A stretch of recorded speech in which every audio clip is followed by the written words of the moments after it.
All right, so let's talk about the first segment, which is Nikki Haley's performance last night at the Republican National Convention, and in particular, the way in which the corporate media oozed support for her and happiness with her and heaped praise on what it is that she said. So much of the debate, because of the war in Israel, focused on foreign policy questions, and so she was really there to present the pro-war view, the idea that the United States should keep sending endless amounts of money to Ukraine, the United States should keep sending endless amounts of money to Israel, should look at Israel's war as our war, should give Israel everything that it wants.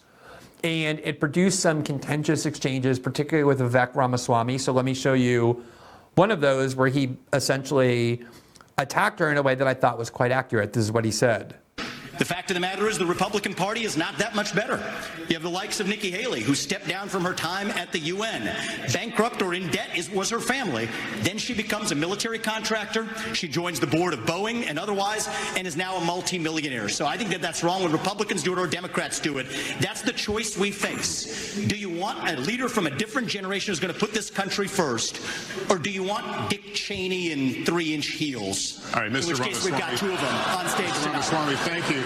Senator Scott. So he said we have Dick Cheney in 3-inch heels, and then he said we have two of them. I'm not sure the two people to whom he was referring. I think it was Ron DeSantis and Nikki Haley, because of the heels that Ron DeSantis has been wearing. So it was a pretty funny line. But I thought the substantive critique was even more important, that she basically is exactly what the Bush-Cheney first term and second term was, the neoconservative dominated worldview that led us into so many disastrous military engagements and wars. Now, Nikki Haley's response on Twitter today was bizarre. I think it united everybody in bafflement. She said, Vivek, I wear heels. They're not for a fashion statement. They're for ammunition. Are her heels like have been modified to be some sort of firearm and she shoots bullets out of them as she stores ammunition in her heels? I don't know what that meant. I think the consultant who gave her that ought to be instantly fired. That is not a clever response. It's just a response that makes everybody cringe with embarrassment, and nobody really knows what it means. Now, here's one of the exchanges that the two of them had, and this is where Nikki Haley expressed some of her views. Mr. Ramaswamy, we've talked about... This is actually one of their really contentious exchanges where you can see the true disdain they have for one another. About this, you campaign on TikTok. How do you get TikTok banned if you use it? Well, I want to laugh at why Nikki Haley didn't answer your question, which is about looking at families in the eye. In the last debate, she made fun of me for actually joining TikTok while her own daughter was actually using the app for a long time. So you might want to take care of your family first. Leave my daughter preaching out to of your anybody else's voice. adult daughter. The next generation of Americans are using it. And that's actually the point. You have her supporters propping her up. That's fine. Here's the truth. You're just the easy scum. answer is actually to say that we're just going to ban one app. We got to go further. All right, you're just scum. That is, you only say that. You only lose when you lose control of yourself. And part of me understands. I think people react to that and say it's kind of not fair game to bring up someone's daughter. But Nikki Haley's daughter is not a child. She's a grown woman. She's somebody who's married. She's a grown adult. And Nikki Haley was saying, how can you, Vivek Ramaswamy, criticize TikTok when you use TikTok? And his argument was, well, I use TikTok because millions of young people are on it. We don't reach young people, which I think was a credible argument. And she was saying, well, you seem like a hypocrite if you use it. And so he was saying, well, your own family uses it. Your own daughter uses it. So take that what you will. I just think it shows the true contempt that most of these Republican candidates have for Vivek Ramaswamy. To get to the point where you're saying you're just scum is something, again, that you say only when your hatred is genuine. Now, here's Nikki Haley talking about a substantive issue and her views on the military. Let's listen to this. Last thing we need to do is to tell Israel what to do. The only thing we should be doing is supporting them and eliminating Hamas. It is not that Israel needs America. America needs Israel. They are the tip of the spear when it comes to this Islamic terrorism, and we need to make sure that we have their backs in that process. Okay, we need to make sure that we have Israel's back in this process. We need to give them everything they ask for, no questions asked. We shouldn't tell them anything about what we think that they should do, even though the world knows that our bombs are being used to be dropped, that it's our money that's fueling that. So if they're doing things that might harm our interest or make people want to attack the United States, and we've had several warnings now from the State Department that Americans are in greater danger when traveling as a result of this war, which doesn't sound like our relationship with Israel to me makes us safer, given that there are people now all over the world that have a much greater desire to attack American citizens violently than they did before. That seems like a worsening of our national security to me. But her view is give Israel all the money they need, which is the same view that she has about Ukraine. Give them all the weapons they need and just don't ask them any questions. Whatever they want, you give it to them, no questions asked. So she wants to give over as much money as these foreign countries want from us and fuel their war forever until they win. This has been her view on Ukraine. This has been her view on Israel. This has been her view on every single war, proposed or actual, for years now. She also strongly suggested at the start of the war that the United States ought to consider entering a war with Iran over their alleged role in what happened to Israel, that we should look at the role they played in attacking Israel, can treat that as our war, treat Israel, I guess, as one of our states. And if Israel is attacked, we now go attack whoever played a role in attacking Israel.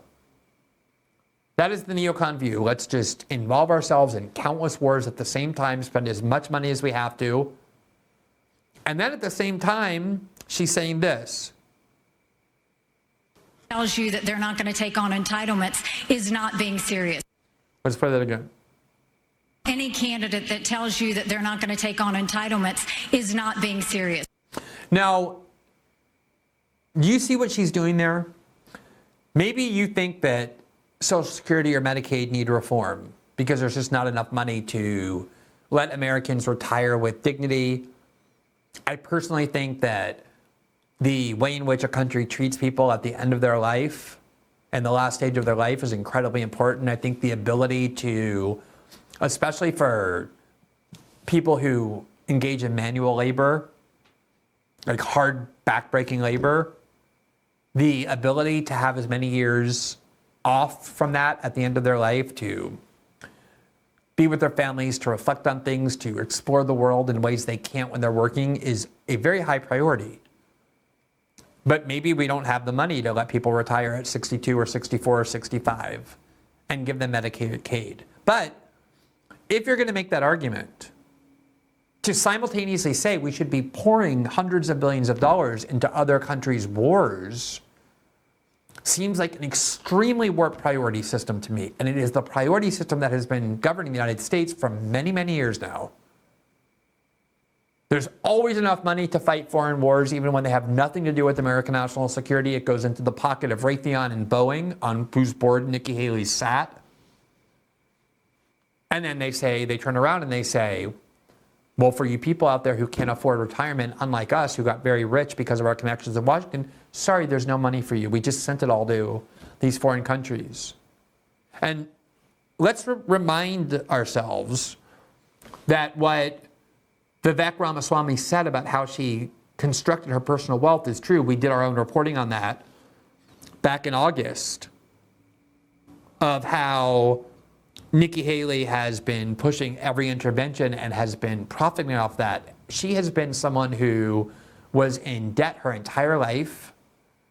And then the minute she quit the Trump administration, which she said she was doing to, quote, go into the private sector, as though she was going to, I don't know, invent something or sell things or invest. That's not what she did at all. She went around collecting paychecks from neoconservative groups, from pro-war groups. She sat on the board of Boeing.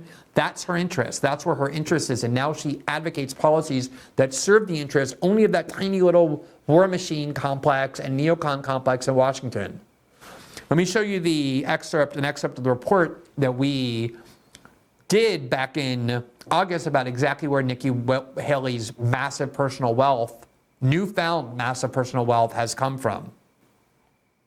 The reason Nikki Haley left after less than 2 years and apparently developed extraordinarily profound foreign policy experience in those 1.5 years where she raised her hand elegantly at the UN, is because she had all kinds of opportunities to enrich herself. And that's what she told President Trump is the reason she was leaving. She wanted to join what she called the private sector. And boy, did she join the private sector. I mean, she thrived within it. Here from Forbes in August of this year, how Nikki Haley built an $8 million fortune and helped bail out her parents. Quote, Haley stunned Washington by resigning her role in the Trump administration in 2018, less than 2 years after taking office. A spokesperson for Haley claims that the family financial troubles had, quote, no bearing whatsoever on Ambassador Haley's decision to leave her position. So the Forbes article prior to this paragraph detailed all of the debt in which Nikki Haley and her family had long wallowed, which is not at all a mark against her. That is very common for Americans. She was middle class. She was in a lot of debt. She had no real personal wealth. And she recognized that once you're something like the UN ambassador, there's tons of people waiting to hand money to you, and she wanted to go and collect those checks, and that's what she did. She points to a section of Haley's resignation letter in which she expressed support for, quote, rotation in office. Okay, so that wasn't her motive, the fact that there were millions of dollars waiting for her from the military-industrial complex and from neoconservative think tanks. But whether that was her motive or not, she certainly was eager and efficient about sweeping up those millions of dollars. Quote, but the same letter also suggested that Haley may have had money-making ventures on her mind. Oh, you don't say. Quote, as a businessman, she wrote to Donald Trump, I expect you will appreciate my sense that returning from government to the private sector is not a step down, but a step up. If you measure somebody's character by net worth, Nikki Haley definitely took a step up when she left the Trump administration for the, quote, private sector. The article continues, quote, indeed, since then, Haley's net worth has ballooned from less than $1 million to an estimated $8 million. How did she make so much money in so little time? By following a tried and true playbook for politicians looking to cash in on their fame. Speeches to companies like Barclays and organizations such as the Center for Israel and Jewish Affairs provided more money in a day than Haley had previously earned in a year. It's not clear how many talks she gave from 2019 to 2021, but Haley hauled in $2.3 million from just 11 events in 2022. She became a director of Boeing in 2019, then stepped down the next year, collecting over $300,000 in cash and stock. So when Vivek said to her, congratulations on your future as a member of the board of directors of Boeing, he was not really predicting the future, but just describing the past. Just like Lloyd Austin came right from the board of directors of Raytheon to run the Defense Department, Nikki Haley left the Trump administration to go sit on the board of Boeing and now is using her campaign to support policies of endless war in cutting back entitlement programs for Americans that many Americans subsist on in order to feed Boeing and the other companies that made her rich. Isn't that so inspiring?